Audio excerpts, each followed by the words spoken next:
Ladies, gentlemen, and everyone else watching. This is a really interesting, let's call it a rock for right now, but you can see all the scrapings and markings and lines on it. It's got all kinds of little symbols and images, but from close up it's hard to see these.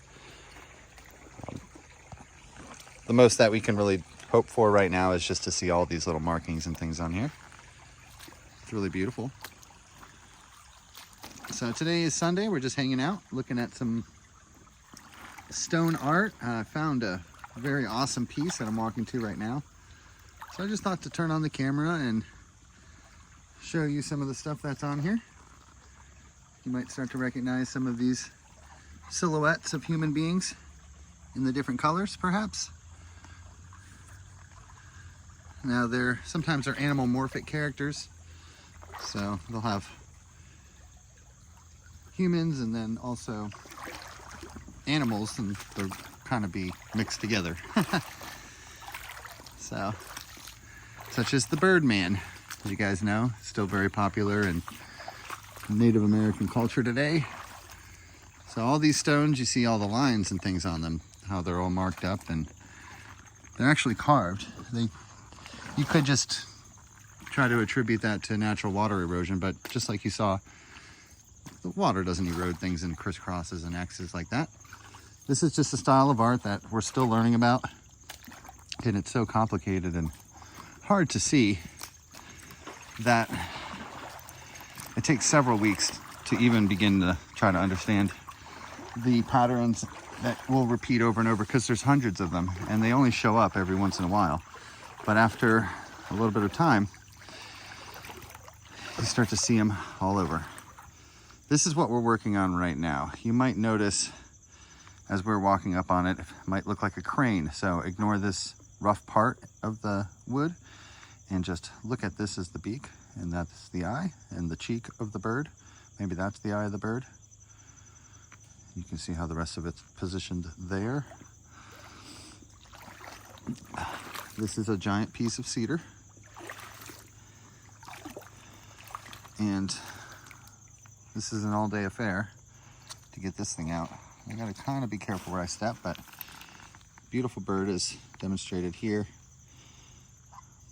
Wow, there's gonna be a lot on this. So today I'm gonna be getting to work and finishing up on that, collecting some trash while I'm doing it. And hope you guys have a wonderful rest of your day. Let's take a real quick bonus look at this one. So the hurricane really pushed out a lot of stuff. There's a fantastic giant face stone right here you can see through the water. But that big cedar post that you see, there's a very good possibility on the bottom there that cedar post could be an artifact as well.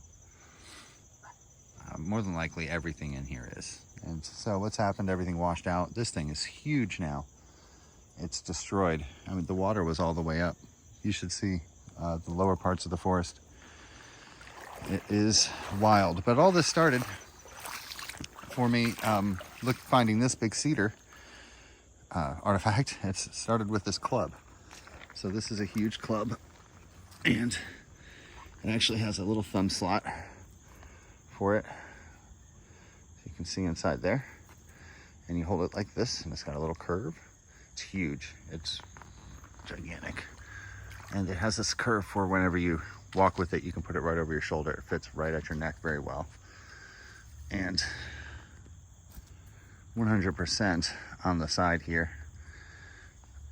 There was at one time carvings and etchings of humans. I think I see some of them in the paint there. If you look at the nose poking out, looking at the carving. But looks like the bugs probably got to this one. It is extremely heavy though. And of course the end has the bird head on it. And this was packed in the clay that they pack all their other stuff in. It's a very dense green clay. And I really don't want to touch it and get my hands all dirty, but I'm about to dig into this anyway. But that's what this is. It's like Play-Doh. You can see. You could even form your own little effigy out of it if you want to.